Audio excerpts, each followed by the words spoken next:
орозодо бир гана орозо тутуу эмес, бул дене бир эле ашказандан тамактан тыюлуу эмес, бул жаман ушактан, бирөөнү жамандоодон, гыйбат кылуудан, бирөөнүн артынан шылдыңдоодон бүт ошондой жаман нерселерден да орозо кармоодо. Тилекке каршы азыркы учурда адамдар бир гана обедтеги тамакты жебей коюп эле болду мен орозо кармадым дейт да. Жок, эртең менен тамагыңды жейсиң, кечки тамагыңды жейсиң, анан бир гана обедтеги тамакты жебей коюп мен орозо туттум деп айтпаш керек. Ошол учурда өзүнүн кулагын, оозун, башка жактарын, колун, бутун бүт жаман иштерден тосуп, бүт жаман адаттардан, күнөө иштерден орозо кармаш керек да.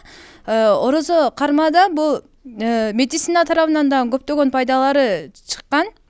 Эң негизгиси мына ашказан, биздин ашказаныбыз күнү түнү 12 ай бою жумуш кылат, иштейт. Биз уктап атканда дагы ашказан кызматын кылат.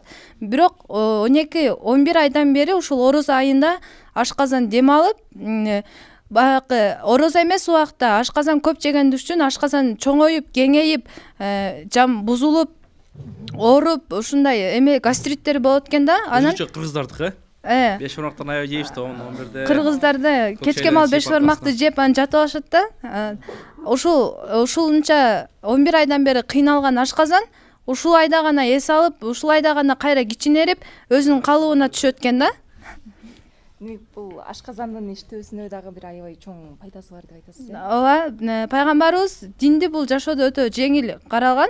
Пайгамбарыбыздын убагында медицина бүт эле ушундай курма, орозо, намаз, даарат сыяктуу нерселер менен жашоо тене дарыланып келген. Пайгамбарыбыз бүт пайда жагына гана чечим чыгарган да. Чоң рахмат.